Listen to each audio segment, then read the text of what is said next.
Hi friends, ಸ್ಪರ್ಧಾ ಮಾಣಿಕ್ಯ YouTube ಚಾನಲ್ಗೆ ತಮಗೆಲ್ಲರಿಗೂ ಆತ್ಮೀಯ ಸ್ವಾಗತ. ಪ್ರಿಯ ಸ್ನೇಹಿತರೆ, ಭಾಳಷ್ಟು ಜನ ಕಾಮೆಂಟ್ ಬಾಕ್ಸ್ಗಳಲ್ಲಿ ಒಂದು ಸಾಮಾನ್ಯವಾಗಿರುವಂತಹ ಪ್ರಶ್ನೆಯನ್ನು ಕೇಳಿದ್ದೀರಿ. ಅದು ಕಟ್ ಆಫನ್ನು ಎಷ್ಟಕ್ಕೆ ನಿಲ್ಲಿಸಬಹುದು ಅಂತಕ್ಕಂಥದ್ದು. ಇದೇ ಮಾಹಿತಿಯನ್ನು ಭಾಳಷ್ಟು ಜನ ಇಮೇಲಲ್ಲೂ ಕೂಡ ಮಾಹಿತಿಯನ್ನು ಕೇಳಿರ್ತೀರಿ. ಅಂದರೆ ನಿಮ್ಮ ಮಾರ್ಕ್ಸನ್ನು ನನಗೆ ಕಳಿಸಿದಿರಿ. ಅಂದರೆ BEd, BA ಮತ್ತು ಅಥವಾ DEd, BA ಮತ್ತು TET ಮಾರ್ಕ್ಸನ್ನು ಕಳಿಸಿ ನಾನು ಎಷ್ಟು ಅಂಕಗಳನ್ನು ತೆಗೆದ್ರೆ ನನಗೆ ಈ ಸೆಲೆಕ್ಷನ್ ಲಿಸ್ಟಲ್ಲಿ ನನ್ನ ಹೆಸರು ಬರ್ಬೋದು ಅಂತಕ್ಕಂತಹ ಒಂದು ಮಾಹಿತಿಯನ್ನು ಕೇಳಿದ್ದೀರಿ. ನಿಮಗೆ ಎಷ್ಟು ಅಂಕಗಳನ್ನು ನೀವು ತೆಗಿಬೇಕಾಗಬಹುದು ಅನ್ನುವಂತಹ ಒಂದು ಕ್ಲಿಯರ್ ಕಟ್ ಆಗಿರುವಂತಹ ಮಾಹಿತಿಯನ್ನು ನಾನು ಈ ವಿಡಿಯೋದ ಮೂಲಕ ಕೊಡ್ತೀನಿ. ಅದಕ್ಕೂ ಮುಂಚೆ ನೀವು ಈ ವಿಡಿಯೋವನ್ನು ಸಂಪೂರ್ಣವಾಗಿ ನೋಡಿ, ಜೊತೆಗೆ ಈ ಒಂದು ಚಾನಲ್ಗೆ ಸಬ್ಸ್ಕ್ರೈಬ್ ಮಾಡಿ ಮತ್ತು ಬೆಲ್ ಬಟನನ್ನು ಪ್ರೆಸ್ ಮಾಡಿ, ಶೇರ್ ಮಾಡಿ, ಲೈಕ್ ಮಾಡಿ, ನಿಮ್ಮ ಅನಿಸಿಕೆಯನ್ನು ಕಾಮೆಂಟ್ ಬಾಕ್ಸಲ್ಲಿ ಹಾಕಿ. ಆತ್ಮೀಯ ವೀಕ್ಷಕರೇ, ಕೆಲವು ವಿಷಯಗಳನ್ನು ನಿಮಗೆ ಸ್ಪಷ್ಟಪಡಿಸೋದಕ್ಕೆ ಇಷ್ಟಪಡ್ತೀನಿ. ಏನು ಅಂತಂದ್ರೆ, ನಿಮ್ಮ ಕಟ್ ಆಫ್ ಯಾವಾಗಲೂ ಕೂಡ ಇದು ಸ್ಟೇಟ್ ವೈಸ್ ರಿಕ್ರೂಟ್ಮೆಂಟ್ ಆಗಿರೋದಿಲ್ಲ, ಡಿಸ್ಟಿಕ್ ವೈಸ್ ರಿಕ್ರೂಟ್ಮೆಂಟ್ ಆಗಿರುತ್ತೆ ಮತ್ತು ಸಬ್ಜೆಕ್ಟ್ ವೈಸ್ ರಿಕ್ರೂಟ್ಮೆಂಟ್ ಆಗಿರುತ್ತೆ. ಸಬ್ಜೆಕ್ಟ್ ವೈಸ್ ರಿಕ್ರೂಟ್ಮೆಂಟ್ ಆಗಿರೋದ್ರಿಂದ ಕೆಲವೊಂದು ವಿಷಯಗಳಿಗೆ ಪೋಸ್ಟ್ ಜಾಸ್ತಿ ಇರುತ್ತೆ ಮತ್ತು ಕಾಂಪಿಟೇಷನ್ ಕಡಿಮೆ ಇರುತ್ತೆ. ಕೆಲವು ಸಬ್ಜೆಕ್ಟ್ಗಳಿಗೆ ಪೋಸ್ಟ್ ಕಡಿಮೆ ಇರುತ್ತೆ, ಕಾಂಪಿಟೇಷನ್ ಜಾಸ್ತಿ ಇರುತ್ತೆ. ಉದಾಹರಣೆಗೆ, ಸಮಾಜ ಶಿಕ್ಷಕರ ನೇಮಕಾತಿಗೆ ಪೋಸ್ಟ್ ಸಂಖ್ಯೆ ಕಡಿಮೆ ಇರುತ್ತೆ, ಆದರೆ ಅಲ್ಲಿರ್ತಕ್ಕಂತಹ ಕಾಂಪಿಟೇಟರ್ ಸಂಖ್ಯೆ ಜಾಸ್ತಿ ಇರತಕ್ಕಂಥದ್ದು. 70% ಕ್ಯಾಂಡಿಡೇಟ್ಸ್ ಅವರೆಲ್ಲ ಕೂಡ ಸೋಷಿಯಲ್ ಟೀಚರ್ಸ್ ಆಗುವುದಕ್ಕೆ ಬಯಸ್ತಕ್ಕಂಥವ್ರು ಇದ್ದಾರೆ. ಇನ್ನು ಮ್ಯಾಥ್ಸು ಮತ್ತು ಇಂಗ್ಲೀಷು, ಆನಂತರ ವಿಜ್ಞಾನ, ಈ ಒಂದು ಸಬ್ಜೆಕ್ಟ್ಗಳಿಗೆ ಪೋಸ್ಟ್ಗಳ ಸಂಖ್ಯೆ ಜಾಸ್ತಿ ಇರುತ್ತೆ, ಆದರೆ ಕಾಂಪಿಟೇಟರ್ ಸಂಖ್ಯೆ ಕಡಿಮೆ ಇರುತ್ತೆ.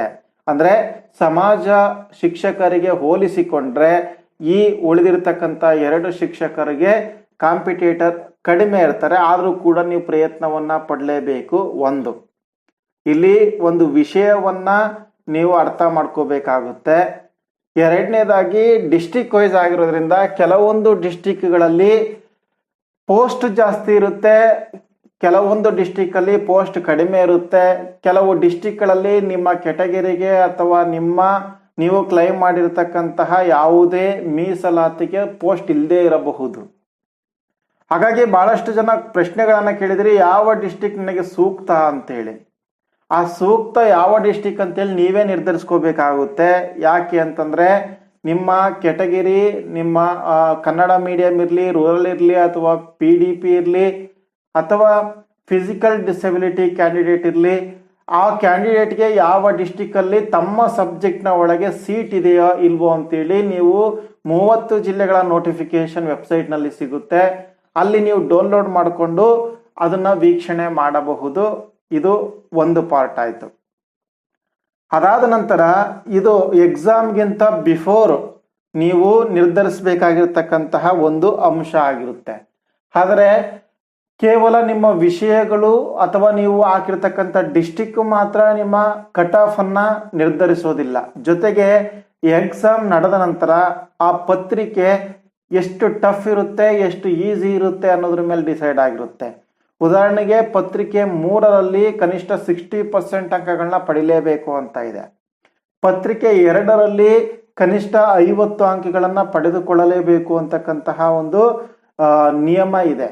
ಹಾಗಾಗಿ ಇದನ್ನ ಯಾರು ಕಡ್ಡಾಯವಾಗಿ ಕ್ವಾಲಿಫೈ ಆಗ್ತಾರೋ ಅವರನ್ನ ನಂತರದಲ್ಲಿ ಕಟ್ ಆಫ್ಗೆ ಅಥವಾ ಸೆಲೆಕ್ಷನ್ ಲಿಸ್ಟಿಗೆ ಅವ್ರನ್ನ ಪರಿಗಣಿಸಲಾಗುತ್ತೆ.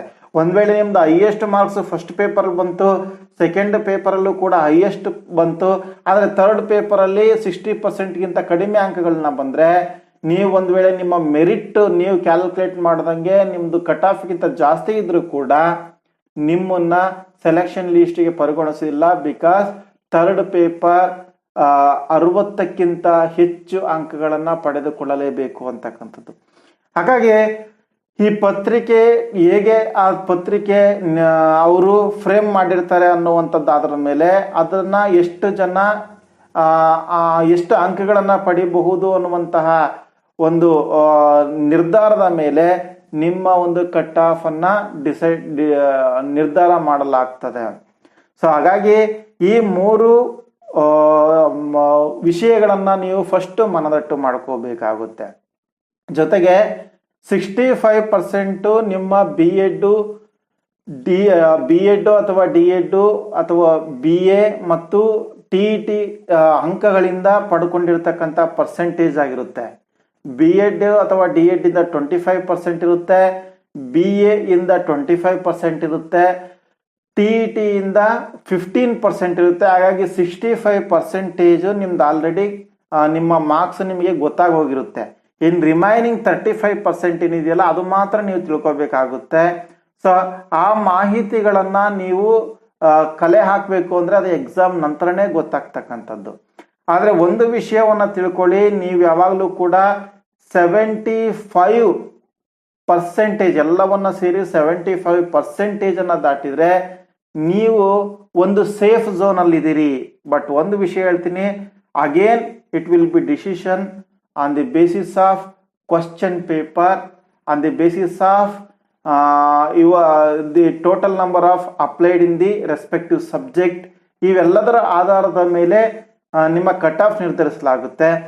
ಆದರೂ ಕೂಡ ನಿಮಗೆ ಯಾವ ಡಿಸ್ಟ್ರಿಕ್ಟ್ಗಳಲ್ಲಿ ಎಷ್ಟೆಷ್ಟು ನಿಲ್ಲಿಸಬಹುದು ಅಂತಕ್ಕಂತಹ ಮಾಹಿತಿಯನ್ನ ಸಂಪೂರ್ಣವಾಗಿ ನೀವು ತಿಳಿದುಕೋಬೇಕು ಅಂತಂದ್ರೆ ಇದೇ ಬಿಫೋರ್ 2 ಇಯರ್ 2 ವರ್ಷಗಳ ಹಿಂದೆ ಇದೇ 6 to 8 ಟೀಚರ್ ರಿಕ್ರೂಟ್ಮೆಂಟ್ ಅನ್ನ ನಡೆಸಲಾಗಿತ್ತು.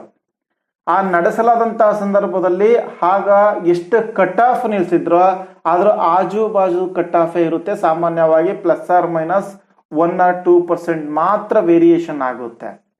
ಸೊ 2017ರ ಕಟ್ ಆಫ್ ನಂತರದ ಅಥವಾ ಅದಕ್ಕಿಂತ ಹೆಚ್ಚು ಅಂಕಗಳನ್ನ ನೀವು ನಿಮ್ಮ ಸೇಫ್ ಝೋನ್ ಆಗಿ ಪಡೆದುಕೊಳ್ಳಲೇಬೇಕಾಗುತ್ತೆ. ಸೊ ಆ ಒಂದು 2017 ಕಟ್ ಆಫ್ ಅನ್ನ ನಾನು ಈ ವಿಡಿಯೋದ ಮೂಲಕ ನಾನು ನಿಮ್ಮ ಅವಗಾಹನೆಗೆ ತಗೊಂಡು ಬರೋದಕ್ಕೆ ಇಚ್ಛಿಸ್ತೀನಿ. ಈ ಒಂದು ವಿಡಿಯೋದಲ್ಲಿ ಆ ಒಂದು ಸಂಪೂರ್ಣ ಕಟ್ ಆಫ್ ಅನ್ನ ನೀವು ನೋಡಿ ಮುಂದೆ ನಿಮ್ಮ ಅಭ್ಯಾಸವನ್ನ ಇಂಪ್ರೂವ್ ಮಾಡೋ ಕಡೆಗೆ ಗಮನವನ್ನ ಕೊಡಬೇಕಾಗುತ್ತೆ. ನೀವು ಈ ಕಟ್ ಆಫ್ ಅನ್ನ ಸರಿಯಾಗಿ ನೋಡಿ. ಇಲ್ಲಿ ಫಸ್ಟ್ ನಿಮ್ಮ ಡಿಸ್ಟ್ರಿಕ್ಟ್ ಇರುತ್ತೆ, ಅದಾದ ನಂತರ ನಿಮ್ಮ ಸಬ್ಜೆಕ್ಟ್ ಇರುತ್ತೆ. ಸಬ್ಜೆಕ್ಟ್ ಅಲ್ಲಿ ಹಲವಾರು ಮೀಡಿಯಂಗಳಿರುತ್ತೆ. ಉದಾಹರಣೆ ಸೋಷಿಯಲ್ ಸೈನ್ಸ್ ಅಲ್ಲಿ ಉರ್ದು ಮೀಡಿಯಂ ಇದೆ ಅಥವಾ ಕನ್ನಡ ಮೀಡಿಯಂ ಇದೆ, ಅಲ್ಲಿ ಇಂಗ್ಲಿಷ್ ಮೀಡಿಯಂ ಇರ್ಬೋದು, ಮರಾಠಿ ಮೀಡಿಯಂ ಇದೆ. ನೀವು ಯಾವ ಮೀಡಿಯಂಗೆ ಅಪ್ಲಿಕೇಶನ್ ಹಾಕಿದ್ದೀರೋ ಅದರ ಕಟ್ ಆಫ್ ಅನ್ನ ನೋಡಿ. ನಿಮ್ಮ ಕೆಟಗರಿ ಇದೆ, ಅದರಲ್ಲಿ ರೂರಲ್ಲು ಅಥವಾ ಕನ್ನಡ ಮೀಡಿಯಮು, PDP ಅಥವಾ ಫಿಸಿಕಲ್ ಹ್ಯಾಂಡಿಕ್ಯಾಪ್ ಇವೆಲ್ಲ ಒಳ ಮೀಸಲಾತಿಗಳಿರುತ್ತೆ. ಆ ಮೀಸಲಾತಿಗೆ ಅಷ್ಟು ಪರ್ಸೆಂಟೇಜ್ನಲ್ಲಿ ನಿಲ್ಲಿಸಬಹುದು ಅಂತಕ್ಕಂಥ ಒಂದು ಅಂದಾಜನ್ನ ನೀವು ಹಾಕಿಕೊಳ್ಳಿ. ಒಂದು ವಿಷಯ, ನೀವು ಇನ್ನೊಂದೇನು ಅಂತಂದ್ರೆ ಯಾವತ್ತೂ ಕೂಡ ಯುದ್ಧಕ್ಕೆ ಹೊರಟಾಗ ಎದುರುಗಡೆ ಎಷ್ಟು ಸೈನಿಕರಿದ್ದಾರೆ ಅಂತೇಳಿ ಲೆಕ್ಕ ಹಾಕಬೇಡಿ. ಯಾಕೆ ಅಂತಂದ್ರೆ ನಿಮ್ಮ ಹೋರಾಟ ನಿಮ್ಮ ಗೆಲುವಿಗಾಗಿ ಮಾತ್ರ ಇರುತ್ತೆ. ನೀವು ಖಂಡಿತವಾಗೂ ಕೂಡ ಪ್ರಯತ್ನವನ್ನ ಪಡಿ, ಸರಿಯಾಗಿ ಕೊಟ್ಟಿರತಕ್ಕಂತಹ ಸಿಲೆಬಸ್ ಅನ್ನ ನೀವು ಕಲೆ ಹಾಕಿ. ಹಲವಾರು ವಿಡಿಯೋಗಳಲ್ಲೂ ಕೂಡ ಇಂಥ ಮಾಹಿತಿಗಳು ಸಿಗ್ತವೆ, ಯೂಟ್ಯೂಬ್ ಮೂಲಕ ಅಥವಾ ವೆಬ್ಸೈಟ್ ಅನ್ನ ಮೂಲಕನೂ ಕೂಡ ಸಿಗ್ತವೆ. ಕ್ವಿಜ್ ನಡೆಸ್ತಾರೆ ವೆಬ್ಸೈಟ್ ಅಲ್ಲಿ. ನೀವು ಸಾಮಾನ್ಯವಾಗಿ ಹೆಚ್ಚು ಆನ್ಲೈನ್ ಸೋರ್ಸ್ ಅನ್ನ ಕಲೆಕ್ಟ್ ಮಾಡಿಕೊಂಡು ಆನ್ಲೈನ್ ಅಲ್ಲಿ ಸ್ಟಡಿ ಮಾಡಿದ್ರೆ ಅದು ಬಹಳಷ್ಟು ಉಪಯುಕ್ತ ಆಗ್ತಕ್ಕಂಥದ್ದು. ಎಲ್ಲ ಸೋರ್ಸು ಕೂಡ ಹಾರ್ಡ್ ಬುಕ್ಸ್ ನಿಮ್ ಕೈಲಿ ಸಿಗೋದಕ್ಕೆ ಸಾಧ್ಯವೇ ಇಲ್ಲ ಅಂತಕ್ಕಂತಹ ಮಾಹಿತಿಯನ್ನ ನಾನು ಹೇಳೋದಕ್ಕೆ ಬಯಸ್ತೀನಿ. ಸೊ ಈ ಕಟ್ ಆಫ್ ಅನ್ನ ನೋಡಿ, ಅದರ ಒಂದು 2% ಪ್ಲಸ್ ಮಾಡಿ ಆ ರೇಂಜ್ಗೆ ನಿಮ್ಮ ಒಂದು ಎಕ್ಸ್ಪೆಕ್ಟೇಷನ್ ಅಥವಾ ನಿಮ್ಮ ಒಂದು ಹಾರ್ಡ್ ವರ್ಕ್ ನ ಮಾಡೋದ್ರ ಮೂಲಕ ಆ ಒಂದು ಗುರಿಯನ್ನ ನೀವು ಇಟ್ಕೋಬೇಕಾಗುತ್ತೆ. ಸೊ ಈ ವಿಡಿಯೋವನ್ನ ನೋಡಿ, ಜೊತೆಗೆ ಎಲ್ಲರಿಗೂ ಕೂಡ ಈ ವಿಡಿಯೋವನ್ನ ಶೇರ್ ಮಾಡುವ ಮೂಲಕ ನಿಮ್ಮ ಸ್ನೇಹಿತರಿಗೂ ಕೂಡ ಅನುಕೂಲವನ್ನ ಮಾಡಿಕೊಡಿ. ಜೊತೆಗೆ ಲೈಕ್ ಮಾಡಿ. ಮತ್ತೇನಾದ್ರೂ ಇನ್ಫಾರ್ಮೇಶನ್ ಬೇಕು ಅಂತಂದ್ರೆ ಕಾಮೆಂಟ್ ಮಾಡಿ.